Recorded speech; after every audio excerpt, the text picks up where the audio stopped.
Taste the Daily. Sivaganga மாவட்டம் மானாமதுரையில் வட்டாட்சியர் கொலை மிரட்டல் விடுப்பதாகவும் அவர் மீது நடவடிக்கை எடுக்க வேண்டும் என்றும் பாதிக்கப்பட்ட நபர் வலியுறுத்தியுள்ளார். மானாமதுரை வட்டாட்சியர் கிருஷ்ணகுமார் பல்வேறு முறைகேடுகளில் ஈடுபடுவதாக குற்றம் சாட்டி மங்கையேந்தல் பகுதியைச் சேர்ந்த வழக்கறிஞர் நாகராஜன் அதிகாரிகளிடம் புகார் அளித்துள்ளார். இந்நிலையில் வட்டாட்சியர் கிருஷ்ணகுமாரிடம் மங்கையேந்தல் கிராமத்தினர் மற்றும் வழக்கறிஞர் நாகராஜன் மனு அளிக்க சென்றனர். அப்போது நாகராஜனை வட்டாட்சியர் கிருஷ்ணன் தகாத வார்த்தைகளால் திட்டி அவரை வெளியில் அனுப்பியுள்ளார். மேலும் அவரை தாக்கி கொலை செய்து விடுவேன் என்றும் வட்டாட்சியர் கிருஷ்ணன் மிரட்டியுள்ளார். இதனால் அதிர்ச்சி அடைந்த நாகராஜன் வட்டாட்சியர் மீது நடவடிக்கை எடுக்க வேண்டும் என மாவட்ட ஆட்சியரிடம் மனு அளித்துள்ளார். எப்படி மனசுல வச்சுக்கிறாம இருக்க முடியும் ப்ரோ? சோ அப்ப உங்களை பேசுனா நீங்க விடுவீங்களா ப்ரோ? இல்ல இதே பேசுறேன். நீங்க தனிப்பட்ட நபரா நீங்க ஆதங்கத்தை சொல்றீங்க. அது ஊர் சம்பந்தப்பட்ட ஒரு விஷயம். நான் ஏதாவது ஒரு முடிவுல ஒரு இடத்துல ஒரு முடிவுக்கு வரணும்ல. அது இல்ல முடிவுக்கு வரணும்னு தானங்க வந்தோம். இப்ப நீ ஒரு கான்ட்ராக்ட் எடுத்தவர் பேசுறாரு அப்படின்னா எனக்கு இவ்வளவு கொடு, இத்தனை லட்சம் கொடுன்னு லஞ்சம் வாங்குறதும் தப்பு, கொடுக்கறதும் தப்பு. என்னைய பொறுத்தவரை இத்தனை லட்சம் கொடு அப்படின்னு சொல்லி நீ கேட்டுட்டு கராரா வேணும்னு கேட்டதே தப்பு.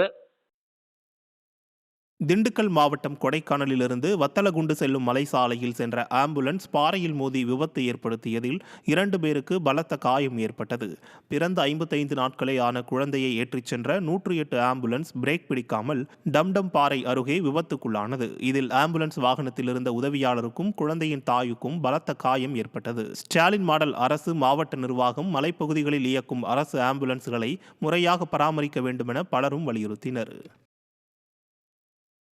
திருவள்ளூர் மாவட்டம் பெரியபாளையம் அருகே சுடுகாடு வசதி கோரி இறந்தவரின் உடலை சாலையில் வைத்து பொதுமக்கள் போராட்டத்தில் ஈடுபட்டனர். வேளகாபுரம் கிராம மக்களுக்காக தனி சுடுகாடு வேண்டுமென்ற கோரிக்கையின் அடிப்படையில் எரிமேடையுடன் வட்டார வளர்ச்சி அலுவலகத்தில் சுடுகாடு அமைக்கப்பட்டது. ஆனால் புதிய சுடுகாட்டுக்கு விவசாய நிலங்களின் வழியாக செல்லும் நிலை உள்ளது. இதனால் பொது நிலத்தில் சுடுகாடு அமைக்க கோரி இறந்த ஒருவரின் உடலை சாலையின் நடுவே வைத்து வேளகாபுரம் மக்கள் மறியலில் ஈடுபட்டது பரபரப்பை ஏற்படுத்தியது.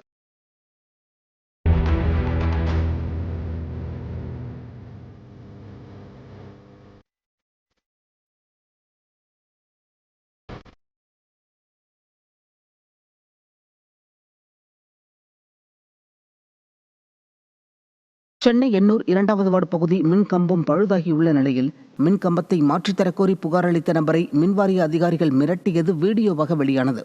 இளைஞர் ஒருவர் மின்கம்பத்தை மாற்ற புகார் அளித்த நிலையில் அங்கு வந்த மின்வாரிய உதவி பொறியாளர் புகார் அளித்தவரை ஏன் புகார் அளித்தாய் என மிரட்டியதோடு புதிய மின்கம்பம் அமைத்து தர முடியாது என்றும் ஆணவமாக கூறினார். விடியா ஸ்டாலின் மாடல் ஆட்சியில் அதிகாரிகளின் ஆணவ போக்கு அதிகரித்து விட்டதாக பொதுமக்கள் விமர்சித்திருக்கின்றனர். திருப்பூர் மாவட்டம் பல்லடத்தை அடுத்த பூமலூர் பகுதியில் கழிவு பஞ்சாலையில் தீ விபத்து ஏற்பட்டதில் பல லட்சம் ரூபாய் மதிப்பிலான பொருட்கள் தீயில் கருகி சேதமாகின. 30க்கும் மேற்பட்டோர் பணியாற்றும் கழிவு பஞ்சாலை நிறுவனம் ஒன்றில் பிற்பகல் வேளையில் திடீர் தீ விபத்து ஏற்பட்டது. இதை கண்டு தொழிலாளர்கள் தப்பியோடிய நிலையில் ஆலை முழுவதும் தீ பரவியதில் பல லட்சம் ரூபாய் மதிப்பிலான பொருட்கள் தீயில் கருகி சேதமானது. 10க்கும் மேற்பட்ட தண்ணீர் லாரிகளுடன் தீயை அணைக்கும் பணியில் தீயணைப்பு படையினர் ஈடுபட்டனர். செங்கல்பட்டு மாவட்டம் கல்பாக்கத்தில் அகற்றப்பட்ட வேக தடுப்புகளை மீண்டும் அமைக்க பொதுமக்கள் கோரிக்கையை விடுத்துள்ளனர். கல்பாக்கம் நகரியம் மற்றும் பஜார் வீதிகளுக்கு செல்லும் வாகனங்கள் நேராக கிழக்கு கடற்கரை சாலை வழியாக செல்ல சாலை அமைக்கப்பட்டுள்ளது. இங்கு வரும் வாகனங்கள் மெதுவாக செல்வதற்காக தடுப்புகள் வைக்கப்பட்டிருந்த நிலையில் அவை சாலையின் ஓரம் நிறுத்தப்பட்டுள்ளதால் விபத்துகள் ஏற்படும் அபாயம் உள்ளது. எனவே அப்பகுதியில் மீண்டும் வேக தடுப்புகளை அமைத்திட வாகன ஓட்டுநர்களும் பொதுமக்களும் கோரிக்கையை விடுத்துள்ளனர். கடலூர் மாவட்டம் காட்டுமன்னார்கோவில் அருகே உள்ள குறுங்குடி கிராமத்தில் மயானத்திற்கு பாதை இல்லாமல் வயல்வெளியில் சடலத்தை தூக்கிச் செல்லும் அவலம் ஏற்பட்டுள்ளது. இந்த கிராமத்திற்குட்பட்ட வடக்கு தெருவில் 60க்கும் மேற்பட்ட குடும்பங்கள் வசித்து வரும் நிலையில் இங்குள்ள மயானத்திற்கு சரியான பாதை வசதி இல்லாததால் வயல்வெளி வழியாக சடலத்தை எடுத்துச் செல்லக்கூடிய அவல நிலை உள்ளது. இதுகுறித்து பலமுறை புகார் அளித்தும் அரசு அதிகாரிகள் அலட்சியம் காட்டி வருவதாக மக்கள் வேதனை தெரிவித்தனர். இதனிடையே அரசன் என்பவர் இறந்த நிலையில் சடலத்தை வயலில் தூக்கிச் செல்லும் நிலை ஏற்பட்டது. விடியா ஸ்டாலின் ஆட்சியில் மயானத்திற்கு பாதை அமைத்து தராமல் அலட்சியம் காட்டுவது மன உளைச்சலை ஏற்படுத்தியுள்ளதாக கிராம மக்கள் வேதனை தெரிவித்தனர்.